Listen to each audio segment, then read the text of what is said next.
ମୁଁ ମୋର ପରିଚୟ ପ୍ରଥମେ ଦେବାପାଇଁ ଚାହୁଁଛି। ମୁଁ ସୁରେନ୍ଦ୍ର ପ୍ରଧାନ, ମୋର ଘର ହେଉଛି କେଶପୁର ଗ୍ରାମ ପଞ୍ଚାୟତ। ଆଜି ଆପଣମାନଙ୍କୁ ପ୍ରେସ୍ ମିଡ଼ିଆ ଭାଇମାନଙ୍କୁ ଅନୁରୋଧ କରିକି ଆଜି ଆମେ ଡାକିଛୁ। ଆମେ ବର୍ତ୍ତମାନ ଯେତେ ସବୁ ଏଠି ଉପସ୍ଥିତ ଅଛୁ, ବିଜୁ ଜନତା ଦଳର ସମସ୍ତେ ପଦପଦବୀରେ ଅଛନ୍ତି। ତେଣୁ କାଲିର ଯେଉଁ ବିଜେପିର ମିଶ୍ରଣ ପର୍ବ ଗଲା, ତାହା ବିଜୁ ଜନତା ଦଳ ପାଇଁ କୌଣସି ପ୍ରଭାବ ପଡ଼ିବ ନାହିଁ। ସେ ଉଦ୍ଦେଶ୍ୟରେ ଆପଣମାନଙ୍କୁ ଗୋଟେ ପ୍ରେସ୍ ଦେଖୁଛୁ ଯେ ଆମ ଦଳ, ଆମ ଦଳୀୟରେ ଯେତେ କର୍ମୀ ଅଛନ୍ତି ସବୁ ଠିକ୍ ଭାବରେ ଅଛନ୍ତି। କୌଣସି ପ୍ରକାର ଭୁଲ ଭଟିକାରେ ଯେଉଁ ଗୁଜବ ହେଉଛି, ବିଜୁ ଜନତା ଦଳରୁ କୌଣସି ଲୋକ ବିଜେପି ଦଳକୁ କାଲି ଯାଇନାହାନ୍ତି। ଯେଉଁମାନେ ଯାଇଛନ୍ତି ତାଙ୍କ ଦଳୀୟ ଲୋକ ଅଭିମାନରେ ଆସିଥିଲେ, ତାଙ୍କ ଦଳକୁ ସେମାନେ କାଲି ଫେରିଛନ୍ତି।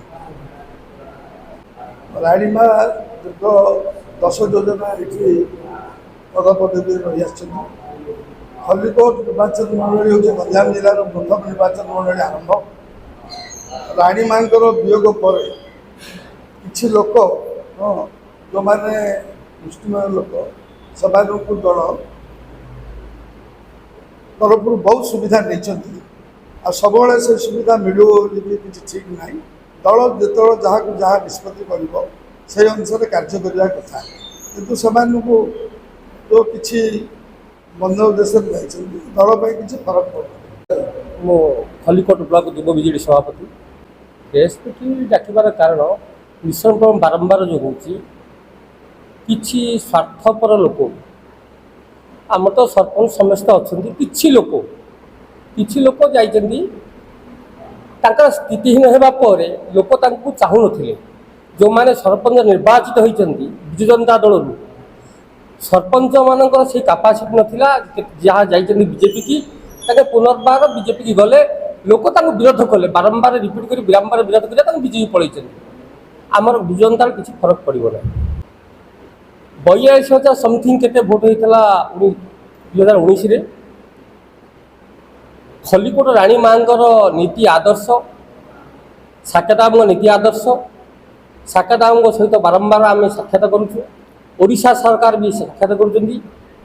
ତାହେଲେ ତିଳେ ମାତ୍ର ସନ୍ଦେହ ନାହିଁ, ଆମେ ଖଲିକୋଟ ନିକଟରେ ସୂର୍ଯ୍ୟମଣି ପଦ୍ୟ ଜିତିବାର ନିଶ୍ଚିତ। ଓଡ଼ିଶା ସରକାର ଷଷ୍ଠ ଥର ମୁଖ୍ୟମନ୍ତ୍ରୀ ବାବୁ ନବୀନ ପଟ୍ଟନାୟକ ଯାଉଛନ୍ତି, ଆଜି ତିଳେ ମାତ୍ର ସନ୍ଦେହ ନାହିଁ। ଖଲିକୋଟ ଆମର ବିଗତ ପଞ୍ଚାୟତ ନିର୍ବାଚନ ଯାଇଥିଲା ଚିକିଲ ଜୋନ୍ର, ଆମେ 14,000 ଭୋଟ ଲିଡ୍ କରିଥିଲୁ ଜିଲ୍ଲା ପରିଷଦ। ଆପଣମାନେ ଜାଣିଛନ୍ତି, ଯିଏ ବିଜେପିରେ ଥିଲା ସିଏ ବିଜେଡି କି ଆସିଲେ, ସିଏ ବିଜେପି ଗଲେ, ଆମେ କିଛି ଫରକ ପଡ଼ିବ ନାହିଁ। ବିଗତ ଥର ବି କିଛି ଲୋକ ଯାଇଥିଲେ, ଆଇଥିଲେ, ଆଉ ଥରେ ଯିବେ। ଖଲିକୋଟ ରାଣୀଙ୍କ ଲିଗାସ ଯେତିକି ଅଛନ୍ତି, ତାଙ୍କୁ କିଛି ଲୋକ, କିଛି ସମସ୍ତଙ୍କର ସ୍ୱାର୍ଥ କିଛି କରିହେବ ନାହିଁ ନା। ଆମ ଘରେ 5ଟା ପୁଅ ଥିବା, 5ଟାରୁ ଗୋଟେ 4 ଲୋକ ହେଇପାରିବ, ଗୋଟେ ପରେ କେଉଁ ମିଶିକି ପଳେଇବ, ତାଙ୍କ ସହିତ ଆମେ ବାରମ୍ବାର ସମୀକ୍ଷା କରୁଛୁ। ଖଲିକୋଟ କୌଣସି ପ୍ରଭାବ ପଡ଼ିବନି। ଖଲିକୋଟ 50 ବର୍ଷ ଭିତରେ, ମୁଁ ଜାଣିବାର 30 ବର୍ଷ ଭିତରେ କିଛି ପ୍ରଭାବ ପଡ଼ିବ ନାହିଁ। ମୋ ନାଁ ହେଉଛି ପ୍ରଫୁଲ୍ଲ ଚନ୍ଦ୍ର ସାହୁ, ଏକ୍ସ ସରପଞ୍ଚ କହିରେସି ଆଣ୍ଡ ଆଲ ଓଡ଼ିଶା ପାଣି ପଞ୍ଚାୟତ ସେକ୍ରେଟାରୀ। ଇଏ ଦଳ ହେଉଛି 1999 ଠାରୁ ଏଠି ଶାସନ ଭାର ଗ୍ରହଣ କରୁଛି ବିଜୁ ଜନତା ଦଳ। ଯାହାକି ଖଲିକୋଟଟା ହେଉଛି ଗୋଟେ ମାନେ 1 ନମ୍ବର ବିଜୁ ଜନତା ଦଳ ତିଆରି ହେଇଛି। ଖଲିକୋଟ ରାଣୀ ମାଙ୍କର ଆଶୀର୍ବାଦରୁ ଖଲିକୋଟ ବିଜୁ ଜନତା, ଆଗରୁ ଜନତା ଦଳ ଥିଲା, ବର୍ତ୍ତମାନ ବିଜୁ ଜନତା ଅଛି।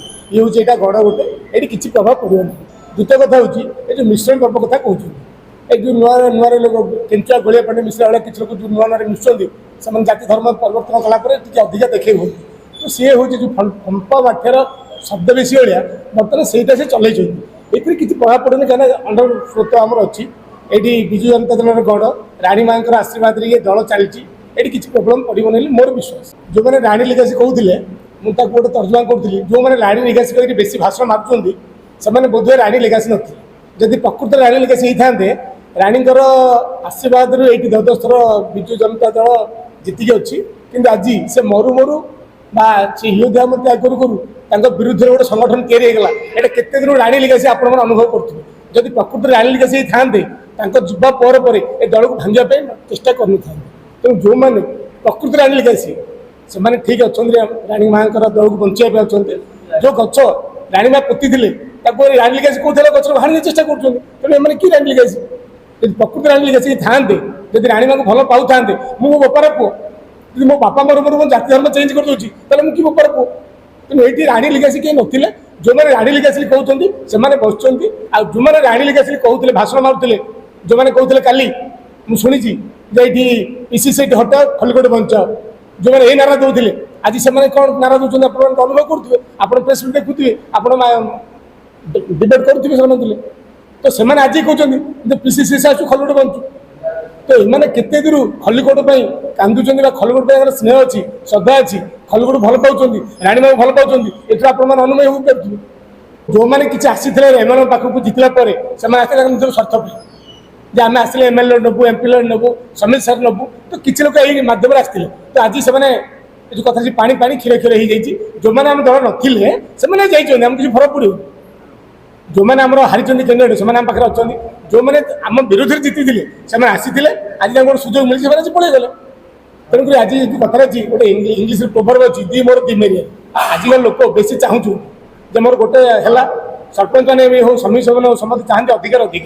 ତ ଗୋଟେ ସୁବିଧା ପାଉ ଆଉ ଗୋଟେ ସୁବିଧା, ଆଉ ଗୋଟେ ସୁବିଧା ପାଉ ଆଉ ଗୋଟେ ସୁବିଧା, ଯଦି 2, 3, 4 ସୁବିଧା ନହେଲା ସେଠି ସେମାନେ ତଡ଼େଇ ଯାଉଛନ୍ତି। ସେମାନେ ସ୍ୱାର୍ଥପର ଲୋକ ଗୁଡ଼ାକ ଆସୁଛନ୍ତି ଯିବେ, ଏଥିରେ କିଛି ଫରକ ପଡ଼ିବ ନା ବିଜୁ ଜନତା ଦଳ ବୋଲି ମୋର ଅନୁଭବ। ମୁଁ ଯାହା ଗ୍ରାଉଣ୍ଡ ରିପୋର୍ଟ ଦେଖୁଛି ବା ମୁଁ ଯେଉଁ ଗାଁ ଗାଁରେ ବୁଲୁଛି ମୁଁ ଦେଖିଛି ସେମିତି କିଛି ଫରକ ପଡ଼ିଲା ମୁଁ ଲାଗୁଛି।